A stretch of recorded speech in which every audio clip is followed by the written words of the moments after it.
Well, there's my motor mount.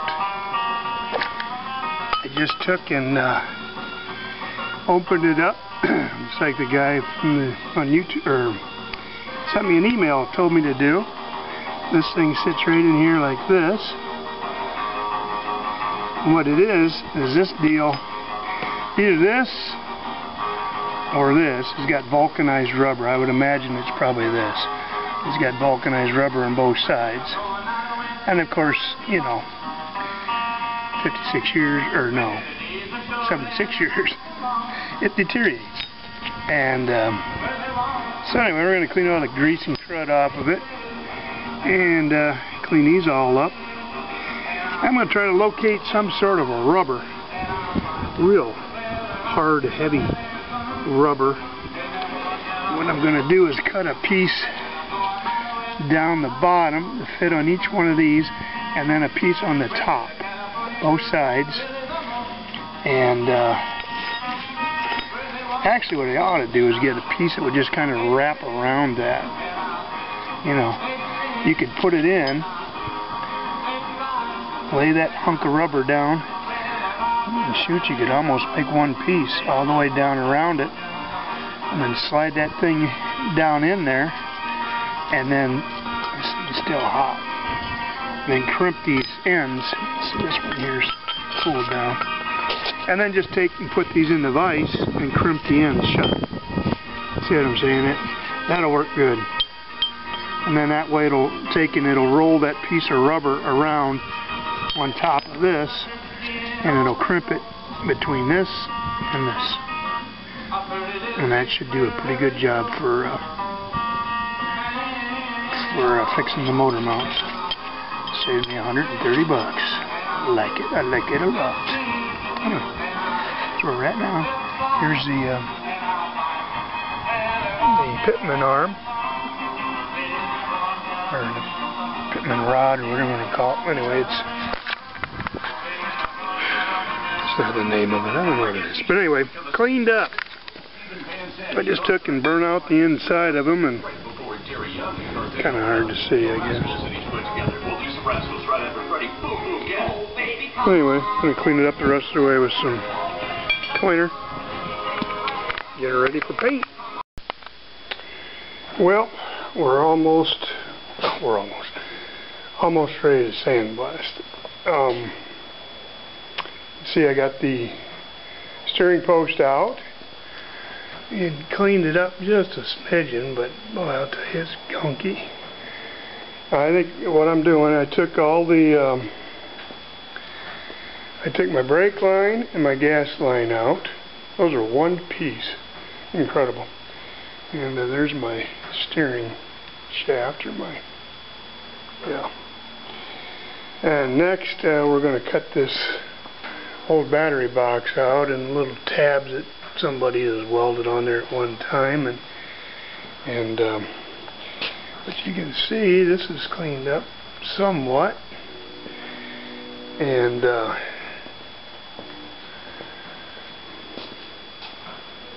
this little gadget here, this is one of the pads that the cab sits on.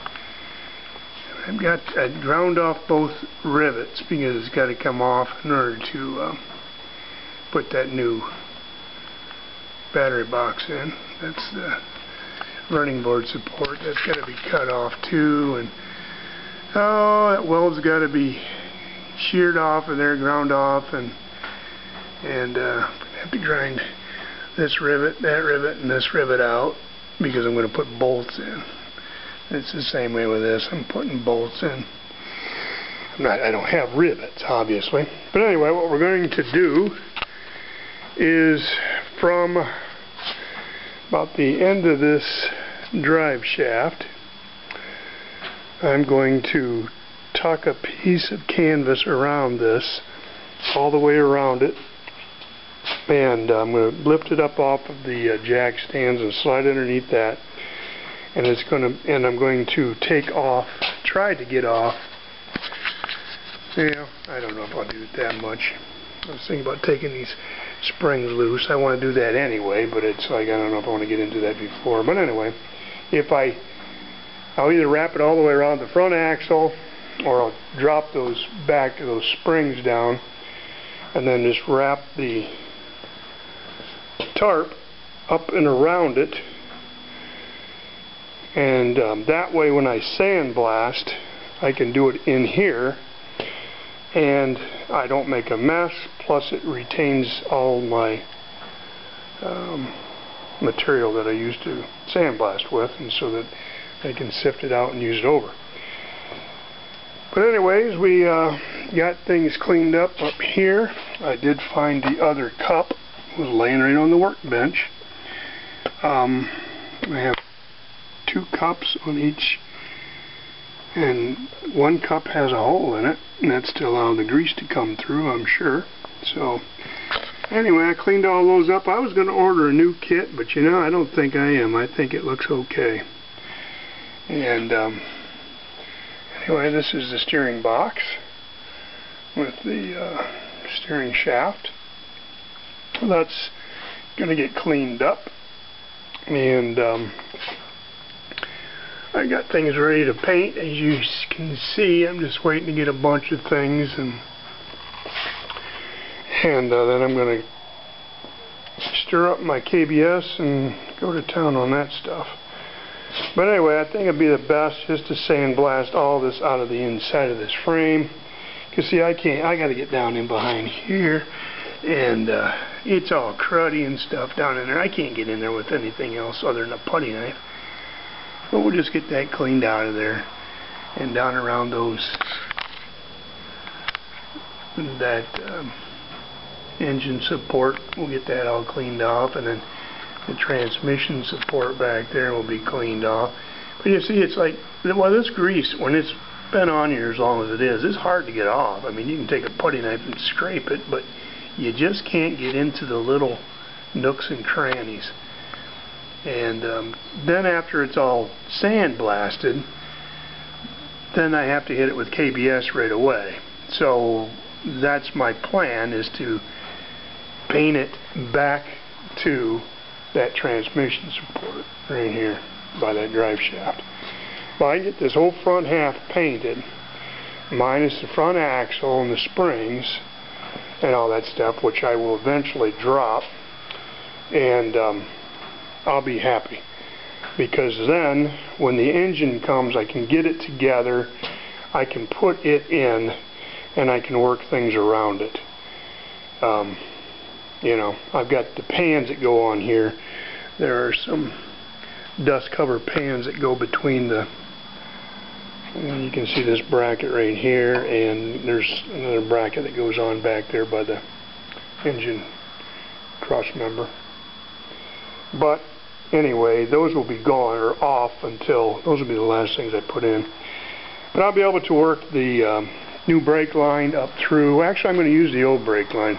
I have to, this is the brake, or yeah, this is the brake line. This little fitting here is pretty interesting. It's brass, and back in the day, of course, these lines are copper, and so they just run them in there and they soldered them.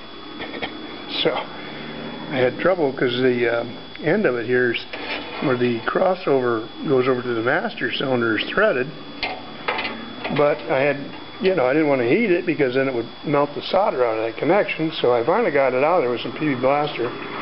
But anyway, this copper line's pretty good. Clear up to here, and this end is really good.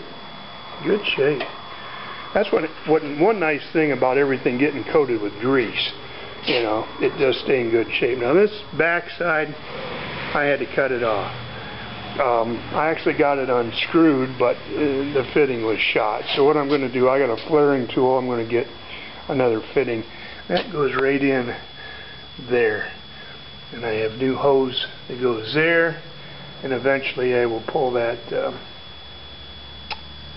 other brake line off and clean it up, and you know, I'll be going through all this crap. I'll be going through the wheel cylinders. I'll probably get new wheel cylinders. Like I said, I've already, you can see the emergency brake cable comes up, goes up over to here, so that stuff I've got already. So, you know, I'm just buying things slowly but surely. This is the gas line. Incredible. I don't know how long that thing is, but it is not piece. It's one gigundous piece. And it came off my tank. Right there's the fitting. Actually come off. And so I'm getting a new fuel line because that's steel.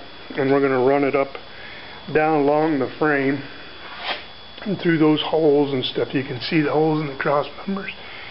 That's where those things go, I'm sure it is. But the way it was strung before, it was just haphazardly, and you know, I'm sure it's been replaced sometime along the line, and somebody just, you know, well, it's just fasten it up underneath the frame and let it go. But I'm going to string it through there properly so that it looks nice when it's all done. But yeah, there's a little brake fitting that goes right here, and this line from the back comes up, goes into that, and then there's a line that comes off of that. It's a T, and it goes down and goes across and up and over to here, where you've got another rubber brake line that goes over to your wheel cylinder. And then from the back side of this T fitting, or from the end of it, it goes over to here, to this brake cylinder. So, it's kind of the way it looks. Anyway, that's all I got for now. Keep you updated. It's nice to be able to get out here and do some work. It's raining out right now, so not a whole lot I can do. I just want to try to get this off tonight and go from there. So, thanks for watching, and we'll see y'all soon.